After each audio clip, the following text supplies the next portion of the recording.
یہ عدل کی مثالیں تم نے تقریروں میں نہیں سنی ہوں گی، جلسوں میں آپ کو نہیں بتائی گئی ہوں گی۔ حکمرانوں کو بتاؤ۔ میں چاہتا تھا کہ یہ عدل کے واقعات جب میں بتاؤں تو یہ منتری اور یہ نیتا اور یہ منسٹر سب رہیں، لیکن افسوس تو یہ ہے کہ مجھے تقریر کا نمبر بعد میں دیا جاتا ہے۔ تکلیف یہ ہوتی ہے کہ مجھے سننا تو سب کی پڑتی ہے، میری نہیں سنتے۔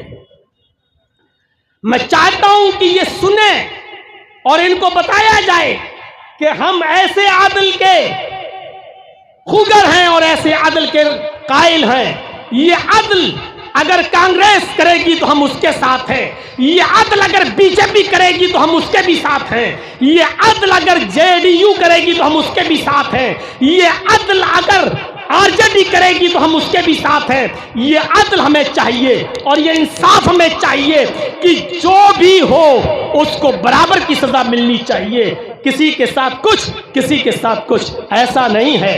میرے بھائیوں، ہمارے ساتھ انیائے کیوں ہوتا ہے، ہمارے ساتھ بے انصافی کیوں ہوتی ہے؟ ہم یہی تو کہتے ہیں ہمارے ساتھ جو عدل کرے گا ہم اس کے ساتھ ہیں، اور یہی ہم کہتے ہیں بہار والوں، اچھا اور برا تم اچھی طریقے سے جانتے ہو، تمہارا اچھا اور برا کس میں ہے؟ کم نقصان دہ چیز کو آپ برداشت کر لینا، بڑے نقصان سے اپنے آپ کو بچا لینا، یہی میری ڈیمانڈ ہے اور یہی میرا اعلان ہے۔ میرے بھائیو، حضرت علی رضی اللہ تعالی عنہ بیٹھے ہیں، ان کا غلام قمبر وہاں بیٹھا ہوا ہے۔ حضرت علی کے کان میں ایک شخص آتا ہے اور کچھ بولتا ہے، دیکھ رہے ہیں آپ؟ حضرت علی کے کان میں کچھ کہا اس نے۔ حضرت علی نے کہا کہ تم اس بات کو قبول کرتے ہو؟ اس نے کہا جی۔ حضرت علی نے اپنے غلام قمبر سے کہا، بخاری شریف کی حدیث ہے، اپنے غلام قمبر سے کہا جاؤ اس کو کوڑے لگاؤ، اور بتا دیا اتنے کوڑے لگاؤ۔ ان کے غلام قمبر نے کوڑے لگائے، جس کو کوڑے مارے گئے، مجلود، جس کو کوڑے پڑتے ہیں اس کو عربی میں کہا جاتا ہے مجلود، جس کو کوڑے لگائے گئے وہ مجلود، وہ کوڑے کھانے والا آدمی آتا ہے اور آ کر حضرت علی کے کان میں کچھ کہتا ہے۔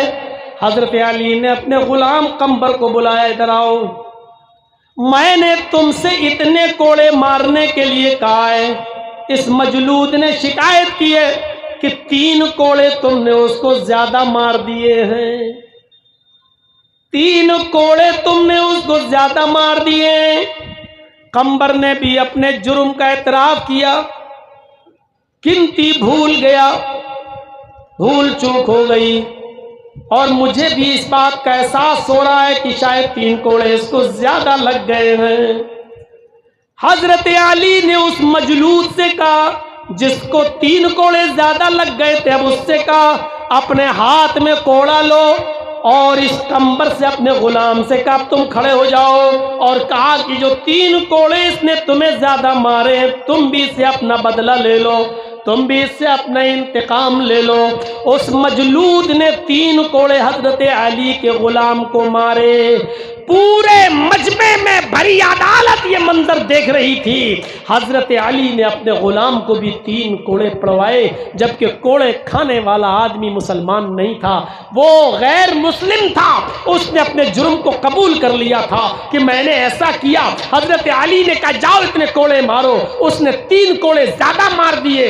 حضرت علی سے اس نے کہا مجھے 3 کوڑے زیادہ پڑ گئے۔ حضرت علی نے اس سے پوچھا قمبر سے کیا یہ صحیح ہے؟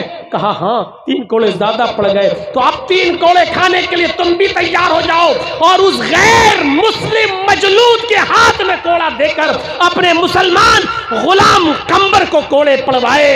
آؤ یہ آئینہ دکھاؤ، یہ دیش کا چوکی دار بھی دیکھے، یہ دیش کا گرہ منتری بھی دیکھے، یہ دیش کے وی آئی پی کلچر کے لوگ بھی دیکھیں، اور یہ آئینہ لالو اور تیجسوی بھی دیکھے، اور یہ آئینہ نتیش کمار جی بھی دیکھیں۔ ہمیں ایسے انصاف کی ضرورت ہے، ایسا عدل جو بھی ہمارے ساتھ کرے گا ہم مسلمانوں کے ووٹ کا وہ حقدار ہوگا۔ ہمیں ایسا انصاف چاہیے۔ ہمیں نہیں معلوم کہ تم کون ہو، ہم یہ چاہتے ہیں کہ ہمیں सोतेला व्यवहार हमारे साथ न किया जाए, हमारे साथ गुस्ताखी न की जाए, हमें इस भारत का बराबर का नागरिक समझा जाए, हमें बराबर का हिस्सेदार भी समझा जाए, और जो हमारे साथ हक और इंसाफ की बात करेगा हम उसको अपना वोट देंगे। हमारा कोई दुश्मन नहीं है। दुश्मनी अगर अपने हाल और चाल से दिखाओगे तो हम इतने अंधे भी नहीं हैं कि हम उसको समझते नहीं हो। मेरे प्यारे साथियों, अल्लाह ताला ने हमें आंखें भी दी हैं और वोट कहाँ देना है उसके लिए हमें दिमाग भी दिया है, इसलिए हम आंखों से देखेंगे भी और दिमाग से हम काम भी लेंगे। इसलिए सुनते चलिए, हजरत अली ने अपने गुलाम कंबर को भी कोड़े लगवाए। कभी कभी आपने देखा होगा भीड़ में पुलिस लाठी चार्ज कर देती है।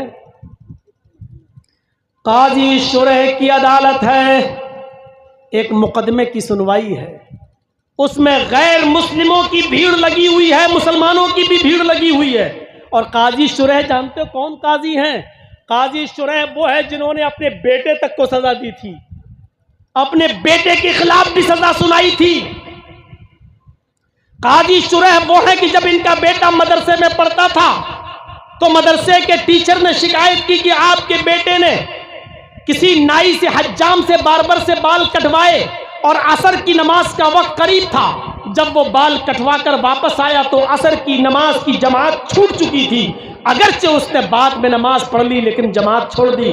तो काजी शुरह ने एक मोटा डंडा भेजा था और कहा था कि ये मुकदमा मेरी अदालत में आया है, इसलिए ये डंडा मैं भेज रहा हूं। इस लकड़ी से मेरे बेटे को इतना मारो कि ये लकड़ी जब तक टूटकर 3 हिस्सों में न बढ़ जाए, इस डंडे के 3 टुकड़े न हो जाएं, तब तक मेरे बेटे को पीटते रहो और उसको बताओ कि तुमने ऐसे तंग वक्त में नमाज बाल क्यों कटवाए, जब नमाज से असर का वक्त करीब था, असर की नमाज पढ़ने के बाद भी जा सकते थे, तुम्हारी जमात क्यों छूटी? मेरे भाइयों, ये वो काजी शुरह हैं जिन्होंने अदल और इंसाफ अपने बेटे के साथ भी किया था। इनकी एक अदालत में एक फैसले के दिन गैर मुस्लिम और मुसलमानों की भीड़ लगी हुई है, लोग देखना चाहते हैं। उसी भीड़ के अंदर दरबान ने, जो काजी शुरह का दरबान था, आजकल भी अदालत में लोग कहते हैं ना, जो लकड़ी पकड़े लिए खड़े रहते हैं और कहते हैं फला हाजिर हो, आओ तुम्हारा मुकदमा है। हमसे ज्यादा कोर्ट कचहरी आपने तो शायद नहीं देखी होगी, ना समझी होगी। तो मेरे भाइयों, आज भी कोर्ट और कचहरियों में लोग रहते हैं, जो जज के बिल्कुल करीब बैठता है, वो उसको उर्दू में दरबान कहा जाता है। दरबान, मेरे भाइयों, काजी शुरह को लोग घेर रहे थे तो दरबान ने एक कोड़ा मार दिया। एक को मारेंगे तो सब भाग जाएंगे, एक गैर मुस्लिम को कोड़ा लग गया। एक कोड़ा जैसे ही पड़ा, भीड़ तितर बितर हो गई, इधर उधर हो गई, लेकिन जिसको कोड़ा पड़ा वो वहीं खड़ा हो गया। काजी शुरह ने कहा कि भीड़ इधर उधर चली गई, तुम क्यों खड़े हो? उसने कहा, काजी साहब, आपकी अदालत में अभी अभी मेरा एक केस हम दर्ज करना चाहते हैं। का क्या अभी अभी भीड़ को तितर बितर करने के लिए आपके दरबान ने कोड़ा मारा और वो पूरी भीड़ में ये कोड़ा मुझे लगा है? तो आपका दरबान ये भी कह सकता था कि मजमा है, भीड़ है, इधर उधर हो जाओ। पहले ऐलान करना चाहिए, अनाउंसमेंट होना चाहिए। भीड़ को भगाने के बहुत से तरीके हैं, लेकिन डायरेक्ट कोड़ा मार दिया गया। न कोई इंफॉर्मेशन दी गई, न ये कहा गया कि बैठ जाओ या खामोश हो जाओ या इधर अदालत से चले जाओ। इस तरीके की कोई आवाज नहीं लगाई। कोड़ा उठाया और कोड़ा डायरेक्ट मारा और वो कोड़ा मुझे लगा है। मुझे इंतकाम चाहिए, मुझे बदला चाहिए। काजी शुरह ने अपने दरबान को देखा, फरमाया, तुम्हारे खिलाफ मुकदमा दर्ज हो गया है, कटघरे में चलो। दरबान को कटघरे में खड़ा किया गया। पूछा, तुम अपनी सफाई में कुछ कहना चाहते हो? दरबान ने कहा, आपकी तरफ लोग बढ़ रहे थे, भीड़ को तितर बितर करने के लिए मैंने कोड़ा मारा, एक ही कोड़ा मारा जो इसको लग गया। कहा, क्या तुम इस कोड़े मारने का एतराफ करते हो? कहा, मैंने ये कोड़ा मारा है। कहा, अब तुम इधर आ जाओ। مجمع میں اپنے دربان کو کھڑا کر دیا اور اس شکایت کرنے والے یہودی کے ہاتھ میں کوڑا دے دیا. کہا اس دربان نے تمہیں جتنی زور سے کوڑا مارا ہے ایک کوڑا تم بھی اس کو مارو. لہذا اس یہودی نے کوڑا اس دربان کو بھی مارا اور پورے مجمع نے یہ عدل دیکھا, یہ انصاف دیکھا. تو جب ایک یہودی اور قاضی کے دربان میں دربان کو مار رہا ہے, قاضی کے دربار میں دربان کو کوڑا مار رہا ہے اور قاضی خود یہ فیصلہ سنا رہا ہے, یہ عدل دیکھیں گے تو امن کیوں نہیں ہوگا؟ ایسی جگہ پر امن تھا, ایسی جگہ پر انصاف تھا, ایسی جگہ پر خون ریزی نہیں تھی. آج عدل نام کی کوئی چیز نہیں رہ گئی ہے. افسوس تو یہ ہوتا ہے کہ آج سپریم کورٹ کو مداخلت کرنا پڑتی ہے کہ اگر منی پور کے معاملے پر آپ نہیں بولیں گے تو ہم ایکشن لیں گے. غور کیجئے میرے بھائیوں, جو کام حکومتوں کا تھا, جو کام گورنمنٹ کا تھا, جو کام سرکاروں کا تھا, آج وہ کام سپریم کورٹ کو کرنا پڑ رہا ہے اور یہ کہنا پڑ رہا ہے کہ یہ کام اگر تم نہیں کرو گے تو ہم کریں گے. یہ تصور کیجئے میرے بھائیوں کہ ہم کس طرف جا رہے ہیں اور کہاں ہم پہنچ گئے ہیں. خود چیف منسٹر کیسا ہوتا ہے آپ کو معلوم ہے؟ حضرت عمر فاروق پیشاب کر رہے ہیں, ایک نالی کے کنارے پر بیٹھ کر پیشاب کر رہے ہیں, پانی ان کے ہاتھ میں ہے, کسی نے دیکھا نہیں اور ایک آدمی آواز لگاتے ہوئے آ گیا, امیر المومنین, امیر المومنین, امیر المومنین. اس کو پتا ہی نہیں کہ حضرت عمر پیشاب کر رہے ہیں. اگر مجھے معلوم ہو جائے کہ ایک آدمی پیشاب کر رہا ہے تو میں چلاؤں گا تھوڑی, میں یہ کہوں گا کہ وہ پیشاب کر کے ڈراؤ, لیکن اس کو معلوم ہی نہیں. وہ نکلا اور کہتا امیر المومنین, آئین امیر المومنین, امیر المومنین کہاں ہے, امیر المومنین, امیر المومنین. حضرت عمر کو بڑا غصہ آیا, کم بخت میں تو پیشاب کر رہا ہوں, یہ کون چلا رہا؟ آئے, کون چلا رہا تھا؟ کہ امیر المومنین میں. گئے اور ایک تھپڑ دیا. کیا ہے؟ بس اتنا ہی تھا. وہ اپنی شکایت بھول گیا. اس نے کہا امیر المومنین, مجھے اس بات کا علم نہیں تھا کہ آپ استنجا کر رہے ہیں, آپ پیشاب کرنے کے لیے بیٹھے ہوئے ہیں. اگر مجھے اس بات کا علم ہوتا تو میں چیختا نہیں, چلاتا نہیں. بات ہی کچھ ایسی تھی کہ مجھے زور سے چیخنا پڑا, چلانا پڑا. آپ وہاں سے آئے اور بھرے مجمع میں سب کے سامنے آپ نے میرے چہرے پر ایک تھپڑ مار دیا ہے. آپ امیر المومنین ہیں, میں کچھ نہیں کہہ سکتا ہوں, بس اتنا ضرور کہوں گا کہ آپ تھوڑا سا غور کر لینا, اپنے معاملے میں ذرا سوچ لینا. آپ نے غلطی تو نہیں کی ہے, آپ نے مجھے ناجائز تھپڑ تو نہیں مارا ہے, آپ نے مجھے تھپڑ مار کر کوئی غلطی تو نہیں کی, آپ اتنا سوچ لیجئے گا بس. حضرت عمر فاروق نے کہا کہ تم کو پتہ نہیں تھا؟ کہا نہیں. کہ ادھر آؤ. کون ہے؟ Chief minister. کون ہے؟ امیر المومنین. کون ہے؟ سنو, 22 لاکھ مربع میل پر جس کی حکومت ہو وہ. کون ہے؟ بہار کا چیف منسٹر نہیں, جھارکھنڈ کا نہیں, بنگال کا نہیں, یو پی کا نہیں. 22 لاکھ مربع میل.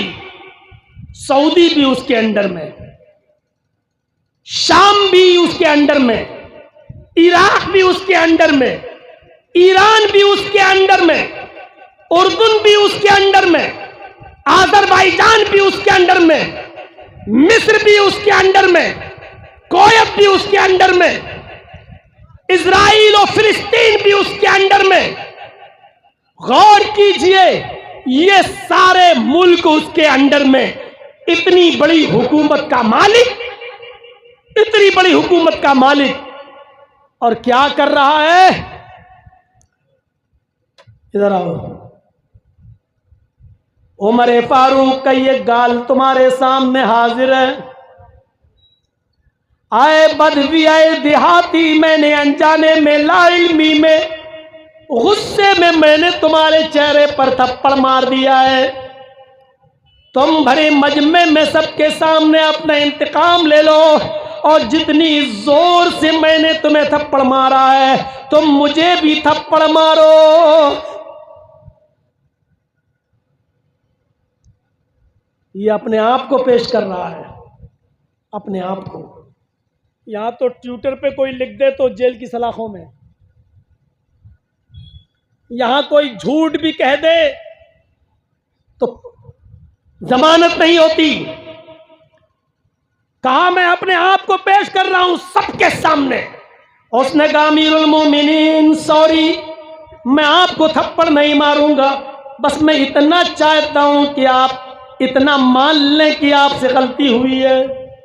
हजरत उमर फारूक ने भरे मजमे में कहा यह मेरी गलती है, मैं समझ नहीं सका, मुझे इस बात का इल्म नहीं था। मैंने सोचा शायद तुमने देख लिया था मुझे पेशाब करते हुए और फिर तुम चिल्ला रहे हो, यानी मेरे पेशाब करने का भी, फारिग होने का भी इंतजार नहीं कर रहे हो, लेकिन तुम कह रहे हो मुझे पता ही नहीं। उसने कहा मुझे बिल्कुल इस बात का इल्म नहीं है। कहा अमीरुल मोमिनीन ने ठीक है, अब तुम मुझे इंतकाम लो, मेरा बदला लो तुम अपना। उसने कहा अमीरुल मोमिनीन आपने मुझसे माफी मांग ली, आपने अपनी गलती का एतराफ कर लिया, मैंने आपको माफ कर दिया। उसने कहा अमीरुल मोमिनीन ने कि देखो मैं कयामत के दिन तुम्हें इसका बदला नहीं दे सकता, जो कुछ भी लेन देन करना हो, अगर इस थप्पड़ के बदले में कुछ माल कुछ चीजें चाहिए तो वो भी बोलो।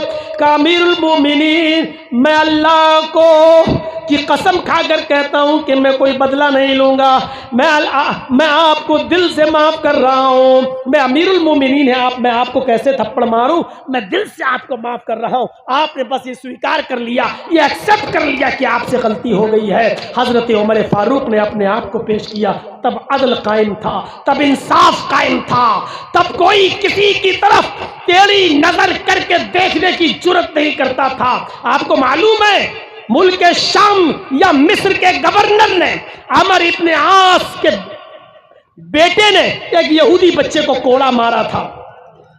हजरत उमर फारूक जब मिस्र गए तो उस 12 साल के उस बच्चे ने, यहूदी बच्चे ने शिकायत कर दी थी, अमीरुल मोमिनीन इंसाफ कीजिए। कहा क्या हुआ?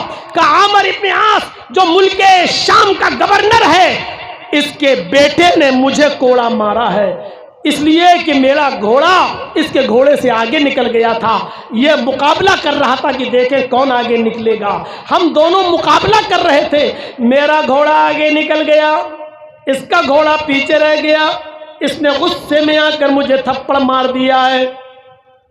और जब मैंने कहा कि मैं तुम्हारी शिकायत गवर्नर से करूंगा तो उसने, इनके बेटे ने कहा मेरा कोई कुछ नहीं कर सकता, मैं इस गवर्नर का बेटा हूं।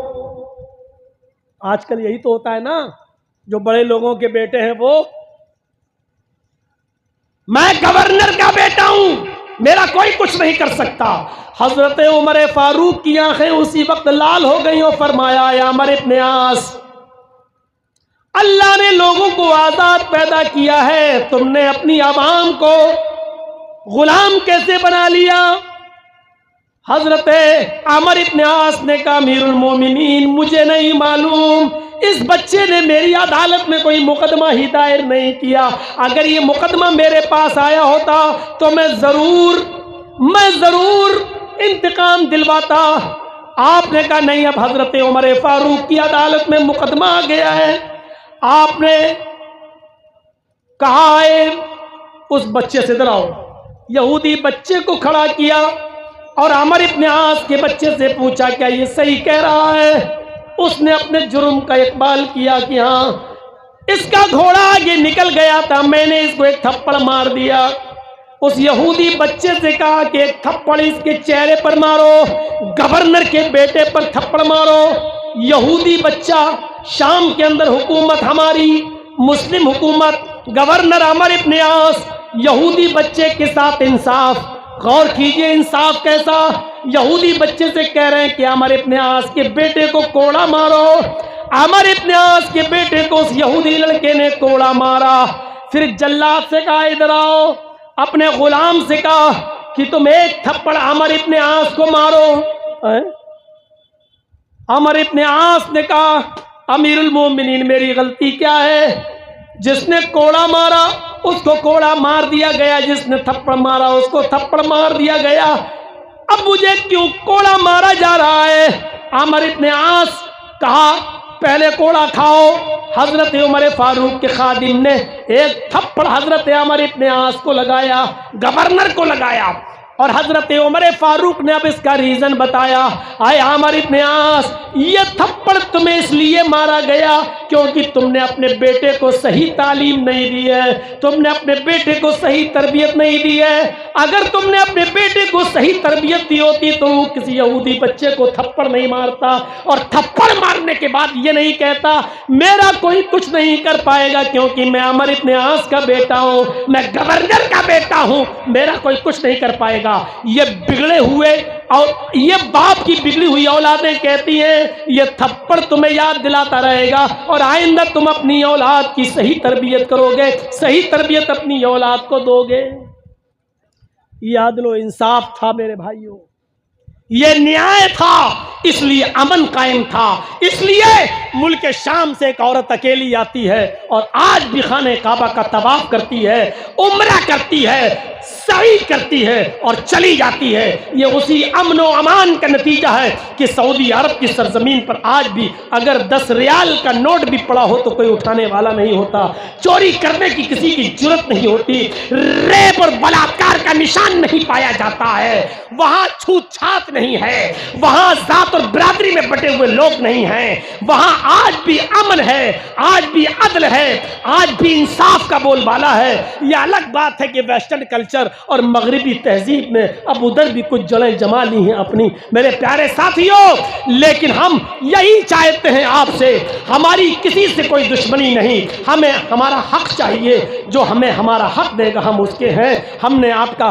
काफ़ी वक्त लिया है मेरे भाइयों, मैं सिर्फ एक प्रोग्राम के लिए मिसबाहुद्दीन साहब की आवाज़ पर यहाँ तक चला आया और मैं इस कंडीशन में आया कि मेरे वालिद मोहतरम की तबीयत बहुत ज़्यादा ख़राब है और मैं उनको लखनऊ में छोड़कर मैं सीधे यहाँ चला आया और मुझे सुबह फ़ौरन फ़्लाइट पकड़ के लखनऊ जाकर अभी उनकी खिदमत करना है, इसलिए कि दुनिया में बाप और माँ से बड़ी कोई नियामत नहीं है, जिन्होंने हमें पढ़ा लिखा कर इतना बड़ा किया है और हमारी तालीम और तरबियत करके मुझे इस लायक बनाया है।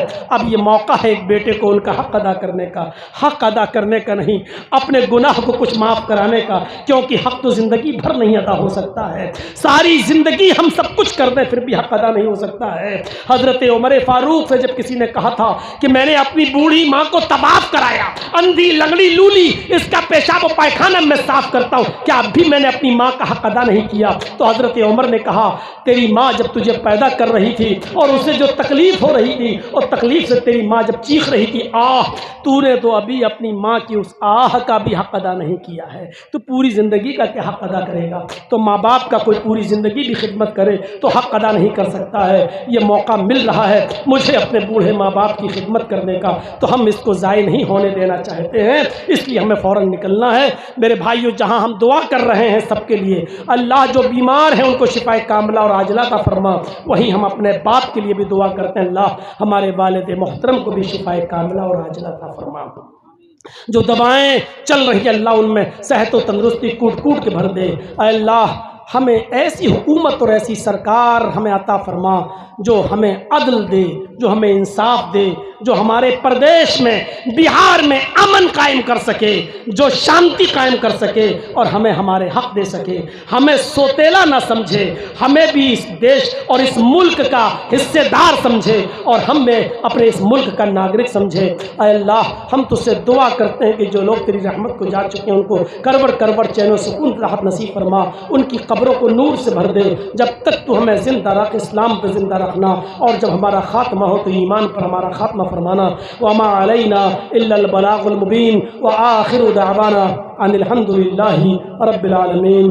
अस्सलामु अलैकुम व रहमतुल्लाहि व बरकातुहू।